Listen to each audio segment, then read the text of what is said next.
Today's presentation is about maintenance planning. I'm really excited about this one. Our speaker today is David Rawson, one of our senior account executives who's been working in Adventist risk management for quite some time, has a great deal of experience with risk management and insurance. Welcome, David. Oh, thank you very much, David. It's good to be with you, and it's good to be with the group that we're sharing this information with today.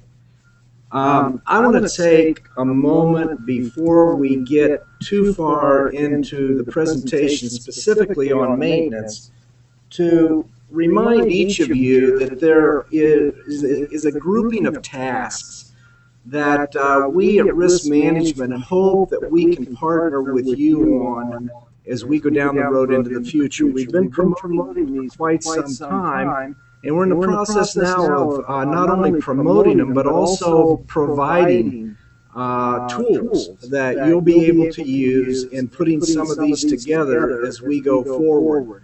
Not all of them have tools behind them yet, but believe me, we're working hard to put those in place.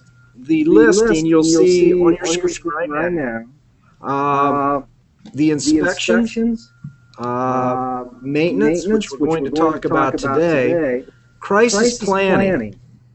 I've had the question asked many times to me, why do we as a church organization need to be concerned with crisis planning? I was telling David before we started today, after the events of this past week, particularly at Purdue University, the incident that we had down at Southern Adventist University, and then what we had just down the road from where the General Conference office is in Columbia, Maryland, I think represents a good representation of why crisis planning needs to be part of our program. How we respond and how our members are trained can make all the difference in the world in holding down loss. And when we're talking about the loss of human life, this is something that's vitally important. So crisis planning is something that we want to promote. It's something that we're going to be working hard in the future to put information together to assist you. And understand when it comes to crisis planning, it's not going to be one size fits all. What you'll do in a large church may not be the planning that you'll do in a small church or a school. These are going to require a variety of approaches, but awareness is critically important in being able to keep our people safe when something like that happens. Fourth item is incident review. We want you to work so that when you do have a loss at the church or the school, that you can get actively engaged in reviewing why that loss occurred and what steps should be taken, could have been taken to have avoided the loss to begin with. Activity review, this is something that we want you engaged in from day one. This is when your church groups go out on camping trips or church outings, church-sponsored activities. We want to be sure that you review those activities, that you put as much in the way of safety behind those activities as you possibly can. And I think all of you are aware that Adventist Risk Management has made a monumental effort in the area of child protection.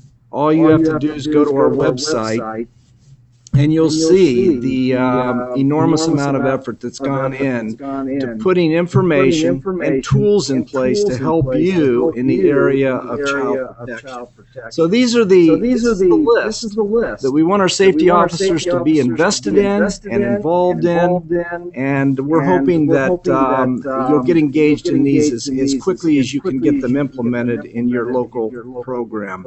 But today we're going to focus on maintenance. This is something some may ask, it's not the most thrilling subject in the world to deal with, but I will tell you it is a very important subject when it comes both to the protection of our church members, our students. It's a very important issue. The first part of the triad that we want you engaged in is the review. the review of your maintenance, and we're asking you to do this review on a quarterly basis. We'll get more into the specifics of this as we go through the presentation. But review, looking at your facility, seeing what needs to be taken care of, and being sure that it is taken care of. Second is the approval. Some of the items that you're going to run into on your maintenance list aren't going to require a good deal of funding. And so you don't need approval to clean the gutters and to do those types of things. But you're also going to run into items as you go through your maintenance review that are going to require funding in order to make the improvement. This is the approval process, working with your local committee, your local church board, getting the necessary approval for funding the project that needs to be done. The third piece of the triad is the actual repair. Once the funding's in place, once the approval's been given, now you're going to sit down, you're going to get a contractor, you're going to secure whatever tools that are needed, and equipment in order to make the repairs that are required. So this is the triad that we're looking at in church maintenance. Review, approval, and repair.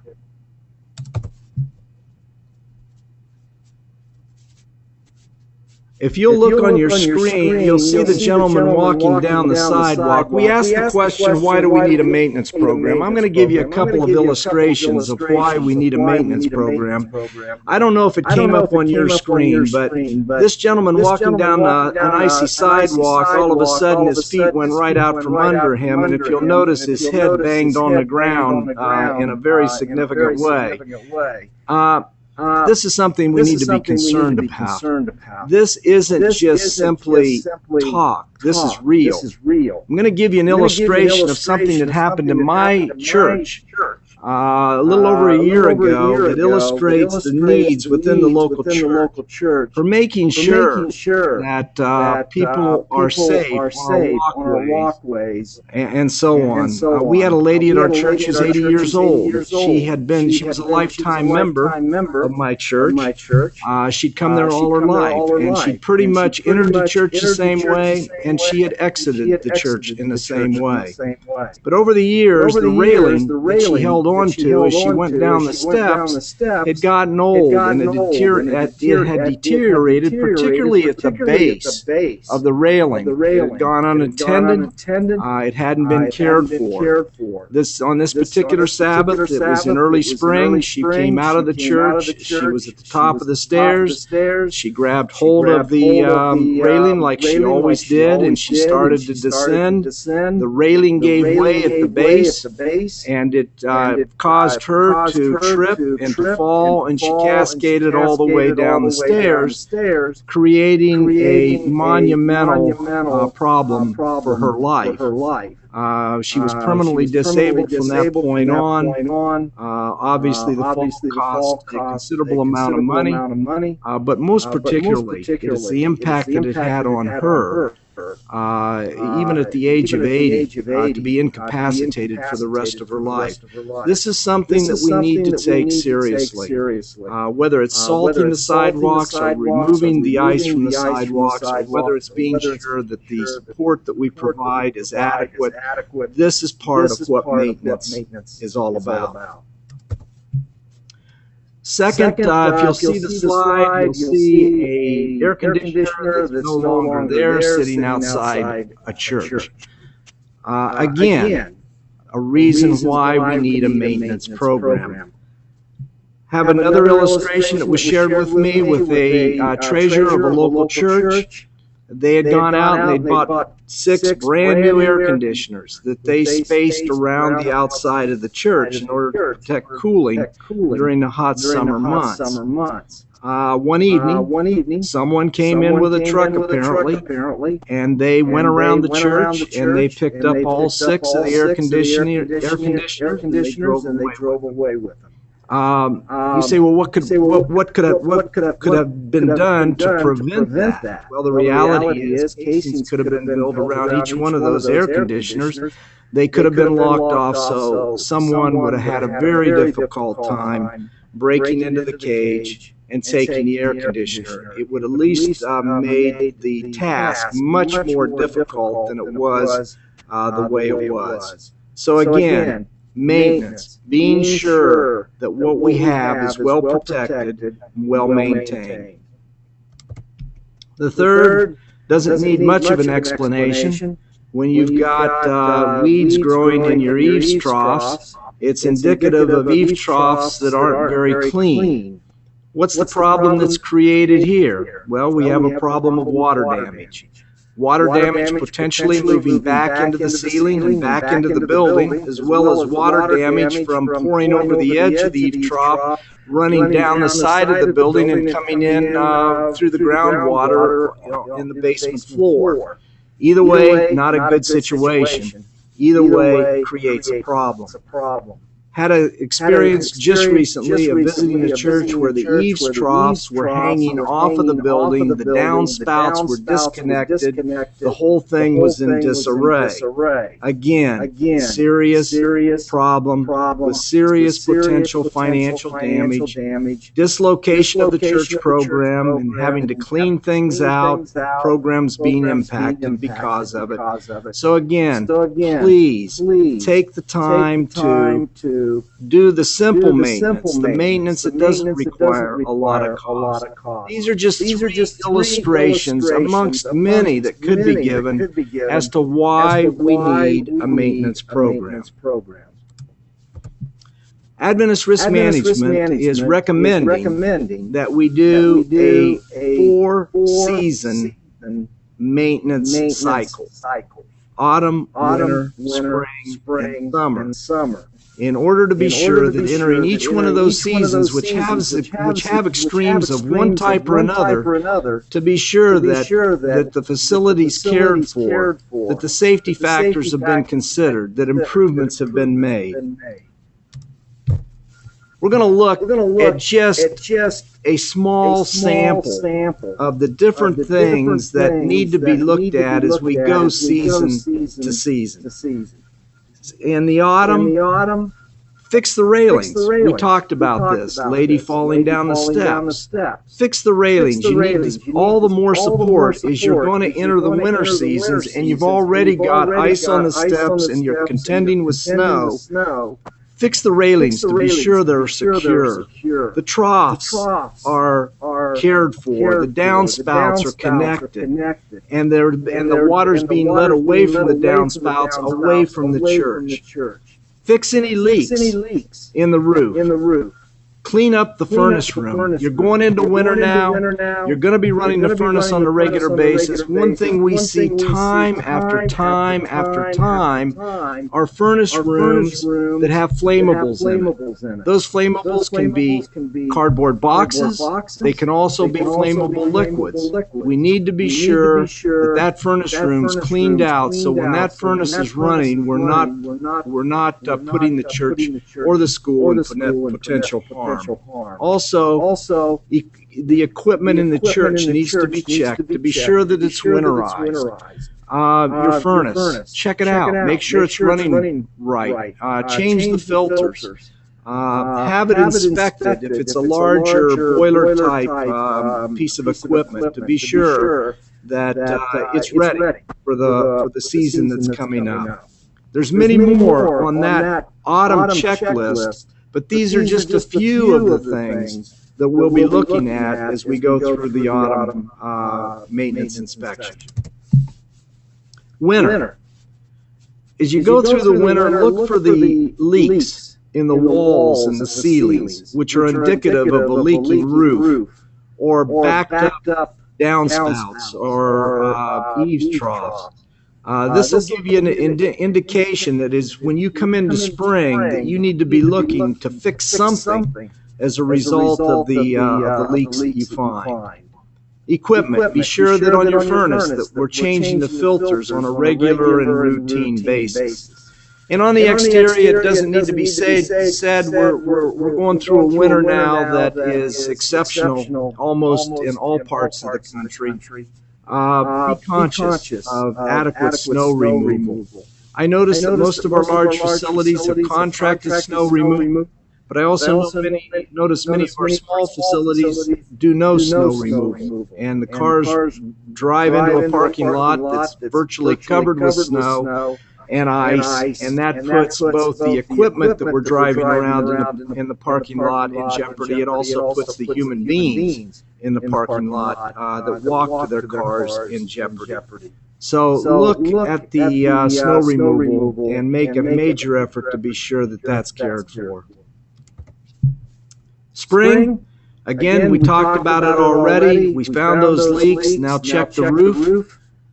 Fix the potholes in the parking lots. Check the troughs and the downspouts. Look at your equipment. This is a time when you can look at that furnace. And if you had problems coming out of the winter, this is the time you can take the furnace or call someone in to fix the problems that you've had. It's also an opportunity to look at any air conditioning equipment to be sure that it's in good working order as we enter the summer months. Lastly, summer, trim foliage away from the building. I've been asked why is that an issue? Who cares if we have some well-groomed bushes that are growing up near the church? The reason we're concerned about foliage in and around the building is for safety-related issues and theft and vandalism that can take place behind those bushes in close proximity to the church. We want to be sure that there's eyes on the church from out on the street and the walkways, so that if something's going on, someone walking by can see it and they can report it. So keeping the foliage away from the building is an important element, let alone the impact that foliage has on dry rot with any kind of a wood structure, which is important. Use the summer to look at your painting, both exterior and interior. This is a perfect opportunity to make the building, get the building back to where it should be in terms of how it looks. Clean up around the building. You've got this one season to work with. This is your opportunity to do it.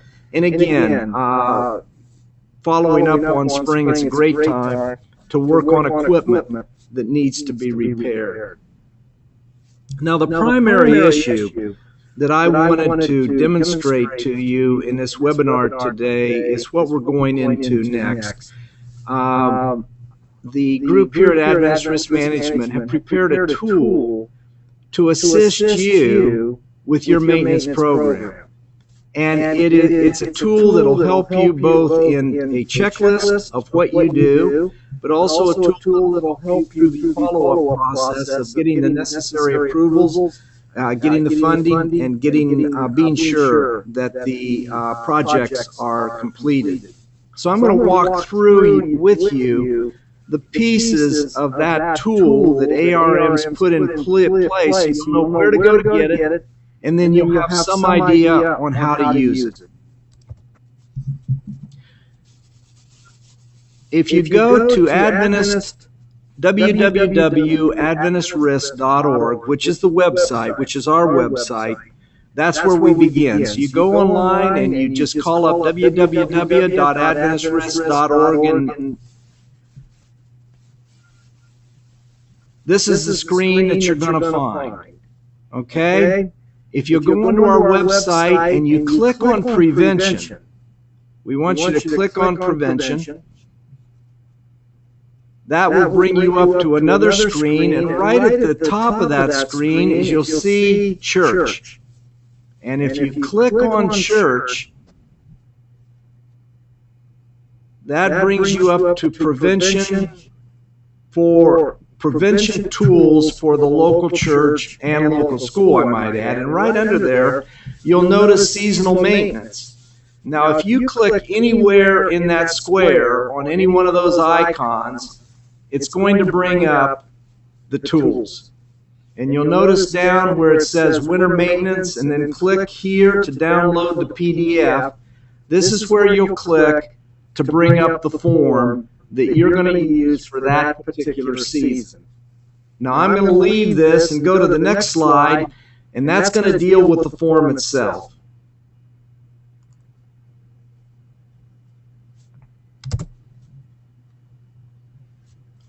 what you'll see is a quick introduction to seasonal maintenance when you enter the form document.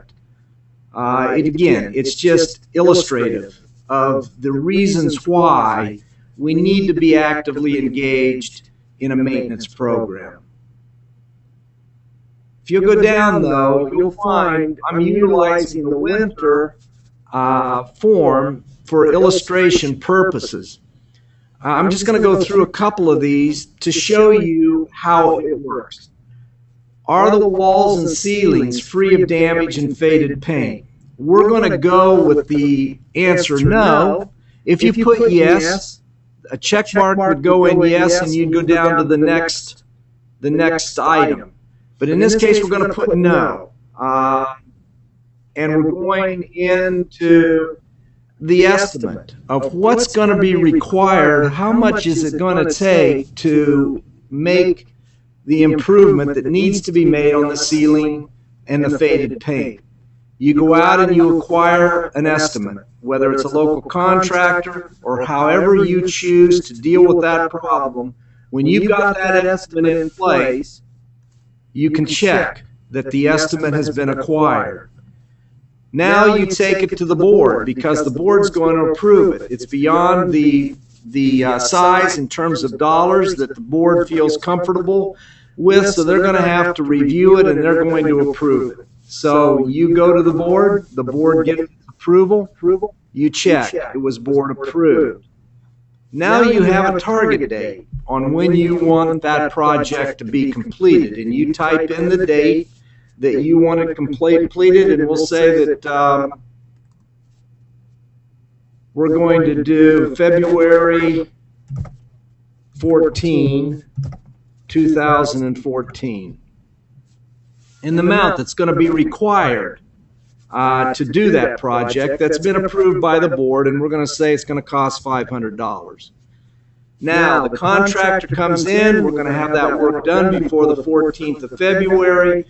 When the work is completed, you come over here and you put in a date that the project has actually been completed, okay?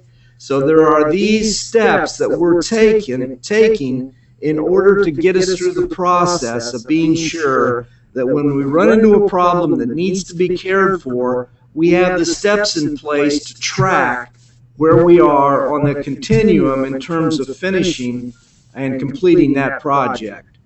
We go down to number 2, is the wood trim secure and free from peeling? Okay, we'll put yes, so we don't have to go through the same process. You'll also notice as you come down here that not every one of these has the estimate, the approval, and so on, because if you come down to our entryway floors free of exterior salt and sand, we're not talking about a large dollar item, so you can just check yes or no. And then when the salt's been cleaned up and the entryways are free, we can put a date in for which the work was completed. So these are the steps. This is the way that the form is designed to be utilized. We hope that you'll find it a friendly form to use and a useful form for your records as you go through the process. The hope is someday to be able to expand this even further, to be able to put together an app and have that attached to a server, which will not only notify you from the standpoint of local church records, but also will notify the conference that these are the steps that your church has taken. They'll be aware of the fact of what needs to be done and whether or not it's being done. What their interest is going to be is that church actively involved and actively engaged in a maintenance program. It'll also can be ultimately transmitted to us on our server, so we'll know what churches are actively engaged in a given conference in maintaining an active maintenance program. We hope that the form will be useful to you. It's not meant to be complete. I mean, certainly as we look at various parts of the country, There are going to be issues that may be on this form which fit very well with certain parts of the country. You may have items in your area of the country which this form doesn't meet completely your needs. You need to expand your concept to encompass those things that pertain to your area. But at least this form represents a starting point for getting a program up, getting yourself involved, giving you a tool to use to make maintenance a proactive possibility at your facility, in your church or your school. At the bottom, you'll notice there's a print form. This you can print off. This is what you can take to your local church board for the necessary approvals. This can be the form that you use as you look to see what needs to be done and when it needs to be done. So there's the potential of printing the form off also for your personal records. So that's a walkthrough of the form. We hope that you'll find it useful. We think it'll be useful to you. We're open to any kind of suggestions, modifications, improvements that you see that you feel would be helpful, and if it's something that we feel can be useful to the vast majority of our facilities, we'll do everything that we can to get it incorporated. So once again, just as a short overview, one, we want to review how our maintenance is during the 4 seasons of the year. 2, we want to get approval where it's required, where the monetary amount is such that it's required. And 3, we want to be sure, most of all, that we get the repairs made and our churches are safe places, both for individuals and to be able to present a facility that's representative to our members of the community. Thank you very much. I'm more than happy to attempt to answer any of the questions you might have. Thank you so much, David. I think this is a really powerful program that if people will adopt and use it, it can turn what is perhaps not the most glamorous of concepts, maintenance, into something that makes a real difference at the local church level. I know when we review sort of the statistics of claims that we get in, especially from property and personal injuries and stuff like that, that happen at a local church, so much of it could be prevented if proper maintenance had been done. It will make a huge difference. So it's not always the most glamorous of things, but it is perhaps one of the most important things. If anyone has additional questions, this is a great time to type them into the question box. While you're doing that, let me just alert you to some upcoming topics we have. The next topic that we're discussing in this series, the safety webinar series, is going to be on transportation risks, and that is on February 23. Again, it's a Sunday. I'm hoping that people find our shift to Sundays to meet your schedules a little more effectively. If it is, I would love to hear feedback to that effect. It means us taking, a half hour out of otherwise a free day, but I think it's worth it if we can meet more people and communicate some of these topics. So transportation on February 23rd is the next topic. Let me take a look here at some of the other topics coming up afterwards. There's one on preparing for storms, Pathfinder Club safety, supervision, which is a huge issue, a very important issue, preventing fraud, the church risk inspection. We did a webinar on the church risk inspection in 2013, and that went very well. It's a very, very important topic and closely related to the maintenance that we've gone over here today, but from a very different perspective, from a risk assessment perspective. Other topics are church media risks, fire safety, preparing for cold weather, which is a topic that I especially encourage people in the warmer climates to listen to. And I know that sounds a little counterintuitive, but people who live in very cold climates they tend to plan for the cold weather on a regular basis. It's expected, and they know they have to do that. What catches people by surprise is when they live in a warm climate that does not typically get very cold temperatures. It maybe happens once every couple years or once a year or something like that. You'll get a real cold snap. And those are the people who experience significant losses, frozen pipes and that kind of thing. So it kind of hits them as a big surprise. But I think what we need to learn is we need to be prepared for cold weather, even if we live in, say, the southern United States, because it could very well happen at least once in the year. And since you don't really know when it's coming, other than the winter time, it's best to be prepared. David, we do have a question, and I'm going to read it really quickly here.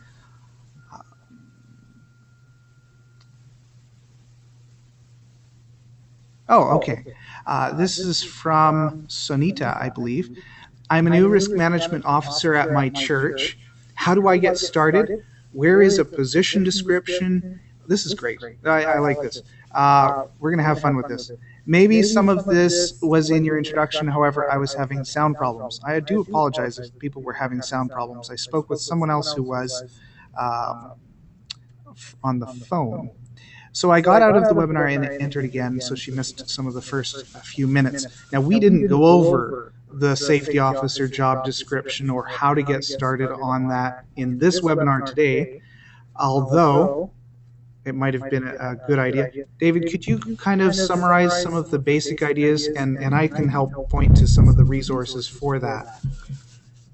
Yeah, the Safety Officer Program is a program that Adventist Risk Management, partnering with the local church, local schools, are trying to get to the grassroots to make a difference in our local church and schools.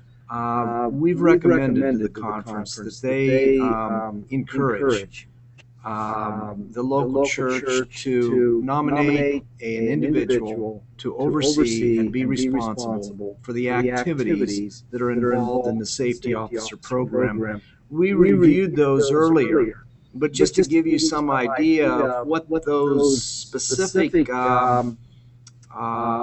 categories of responsibilities are. Maintenance was one that we talked about today, having a maintenance on a quarterly basis. We talked about inspections that are done on a routine basis to make sure that everything is up to snuff within the church and that we're not leaving ourselves open to potential serious loss, both to facilities but also to individuals. The third area, and one that I mentioned early in the presentation, is of serious concern to us now because we're seeing more and more evidence of it, not only out in society at large, but also within the church, and that is crisis management preparation, putting a plan in place for the local church and the local school. That's something that's really important. Incident review, that is taking a problem when it occurs, trying to understand why it occurred, and taking steps to be sure that it doesn't occur again. Incident review is so vitally important because it helps to create the cycle of safety. And so reviewing those things, and the safety officer is going to be the head individual that's going to be involved with that. We're hoping that the safety officer is elected as a member of the church board. We'll work very closely with the church board, because approvals and funding for the things that the safety officer is involved in is going to need to come from there. So we're hoping that they'll be active members of the local church board. Now, David mentioned, I want to emphasize that Adventist Risk Management is in the process right now of building tools and providing information for the Safety Officer Program. Today, what we went over was was one of the new tools that's being provided for the maintenance program. And David will share with you many other tools that we already have on our website that can be useful for you as a safety officer in putting this program in place. That's right. One of the first place I want to point you towards is our website, adventistrisk.org. And on the website, there's a section called Prevention. And this really should be the safety officer's home base for everything that they're trying to do. The first thing I would like you to do, if you haven't already, and you may have because you're here on our webinar, is sign up for our newsletter, weekly newsletter called Solutions. So if you go to Prevention on our website, there is the Solutions newsletter, and there's a sign-up form there. It's free, and it comes in every week, and there are various topics. Now, about a month ago, I wrote an article about sort of the simplicity of the church safety officer program, and it basically outlined 3 or 4 components of what's involved. There on the website, you have your basic safety officer job description, and I believe that's found under prevention and then church, which is a section you could go to today. There's a job description, there's kind of how it works, but some of what you really need to be doing are to stay educated. And that's one of the reasons why we have this webinar program in place, and why we have the Solutions newsletter. If you are reviewing the Solutions newsletter, you're going to be able to kind of review topically on a weekly basis where you are with that particular issue, whether it's an issue having to do with supervision, with transportation, with a property issue. And then we'll be covering a lot of the tools that you're going to need in order to make a difference in that area. Today we talked about the maintenance planning tools that we have, but there's also the self-inspection, which is something that perhaps you don't need to do necessarily quarterly, although that's not a bad idea at all, but at least annually, where you're looking from a risk perspective at the issues around your church. But what I really encourage you to do is sign up for Solutions and make sure you're attending our webinars or listening to them afterwards, so that you are aware of what the issues are and are fully informed about the tools that you can use to perform those functions. What I wouldn't say you need to do is everything at once. I think it could be a little daunting if you kind of try to do all of the things that are available. If you try to build an entire crisis plan all at once and do all of the maintenance and all of the risk assessment all at the same time, that's quite a daunting task. And there's nobody should be asked to do it that way. Just take it piece by piece, let it segment itself out throughout the year, and we're going to walk with you through the process so that really you'll be able to do this in manageable little bite sizes each week or each month as you go throughout the year. I hope that points you in the right directions. I just wanted to reemphasize before we close, we do have this Solutions newsletter, and I suspect that most of you are subscribed to that already. What I'd like to do as we begin this year with 2014 is, please, if you know of deacons and ministry directors and the treasurers in your church, encourage them to subscribe as well. If you're going to be trying to make changes or improvements from a safety perspective, these people need to be your allies. They need to be aware and thinking about safety issues as well. So encourage everybody to sign up for Solutions. We talk about topics that are relevant to all of those different job descriptions. Your help in spreading the word about this will be very powerful in creating a more safety-aware church. We do have another series of webinars for conference and education administrators. That series takes sort of an administrative view of risk management and often deals with issues specific to the insurance that is purchased at the conference level. If you're a member of conference administration, we hope you will join us for those webinars. You'll find information about that on our website on the webinars page. With that, I just want to thank you, David, again for presenting this topic. Thank you, David. It was fun. Great. And thank you, everyone, for joining us.